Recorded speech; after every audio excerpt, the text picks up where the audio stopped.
আমরা ইঞ্জিনের নৌকায় চড়ে যাচ্ছি হাকালুকি হাওর দেখতে। হাকালুকি হাওর দেখতে অনেক সুন্দর, অনেক ভালো লাগতেছে। আমরা সবাই মিলে যাচ্ছি হাকালুকি হাওর দেখার জন্য। আমাদের সাথে রয়েছেন বন্ধুবর মাওলানা নুরুল আমিন জালালী, মাওলানা জালালউদ্দিন আল কাদরি এবং আমাদের প্রিয় মামা জনাব ইকবাল হোসেন সাহেব, যার ব্যবস্থাপনায় আমরা হাকালুকি হাওর দেখার জন্য যাচ্ছি। চমৎকার সুন্দর একটি আয়োজনের মাধ্যমে আমাদেরকে হাকালুকি হাওরে নিয়ে যাওয়ার জন্য মামাকে অসংখ্য ধন্যবাদ জানাচ্ছি এবং মামার দীর্ঘনেক হায়াত কামনা করছি। প্রাকৃতিক সৌন্দর্যের লীলাভূমি হাকালুকি হাওর। বাংলাদেশের সর্ববৃহৎ হাওর হচ্ছে হাকালুকি হাওর। বর্ষা এবং শীত উভয় ঋতুতেই ঘুরে বেড়ানোর জন্য উপযোগী। প্রাকৃতিক সৌন্দর্যে অপূর্ব লীলাভূমি হাওরটি বছরের বিভিন্ন সময় ভিন্ন ভিন্ন রূপ ধারণ করে। বর্ষাকালে এই হাওরটি একটি অতই সাগরে পরিণত হয়, সমুদ্রের মতো বিশাল ঢেউ, চারদিকে পানি আর পানি। আবার শীতকালে সবুজের মাঝে অতিথি পাখিদের মিলন মেলা। হাকালুকি হাওর মূলত মৌলভীবাজার জেলার বড়লেখা উপজেলায় অবস্থিত।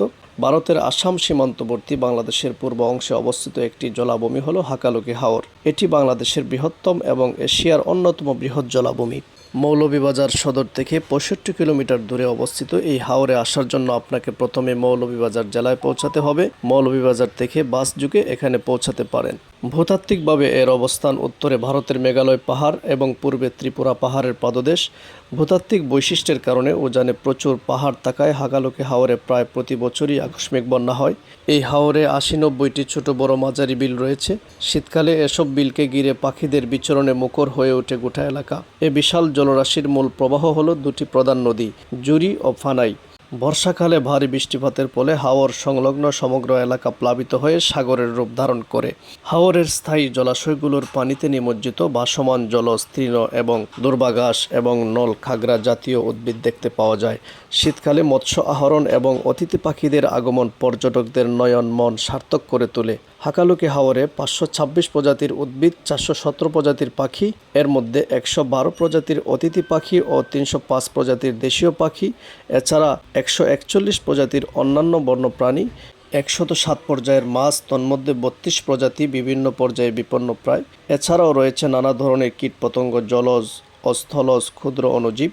হাকালুকি হাওরকে প্রতিবেশ সংকটাপন্ন এলাকা বিবেচনা করা হয়। এই জলাভূমির সংরক্ষণে আন্তর্জাতিক গুরুত্ব এবং টেকসই ব্যবহারের জন্য রামসার এলাকা হিসেবে এটি সংরক্ষিত। আমরা চলে এসেছি হাকালুকি হাওরের মধ্যখানে। হাকালুকি হাওরের মধ্যখানে একটা টাওয়ার রয়েছে, সেই টাওয়ারের মধ্যে বসে আমরা কথা বলছি। আলহামদুলিল্লাহ, মহান আল্লাহ রাব্বুল আলামিন আমাদেরকে ভ্রমণ করার সুযোগ দিয়েছেন, সফর করার সুযোগ দিয়েছেন।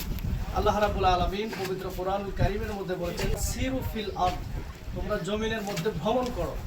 ভ্রমণের গুরুত্ব এতই যে আল্লাহ রাব্বুল আলামিন করার কথা বলেছেন, ভ্রমণের কথা বলেছেন।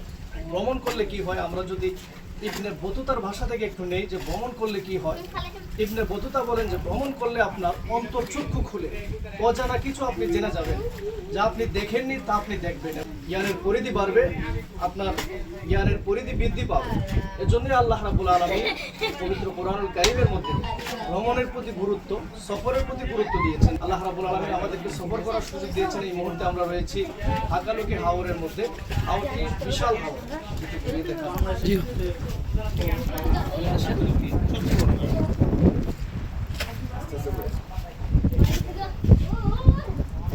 আমরা সবাই মিলে আসছি এই হাকালুকি হাওর দেখার জন্য। আলহামদুলিল্লাহ, অত্যন্ত ভালো লেগেছে। আমি প্রায় সময় আলহামদুলিল্লাহ ভ্রমণ করি, ভ্রমণ করতে ভালোবাসি।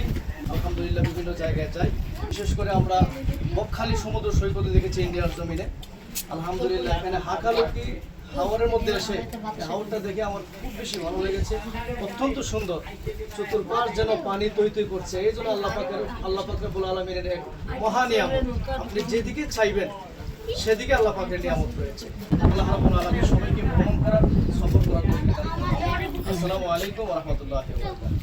বিরহে দিল পুরে সরকার যে আমার ইয়া রাসূলুল্লাহ, আমার কেউ নেই তুমি ছাড়া সাহারা ইয়া রাসূলুল্লাহ।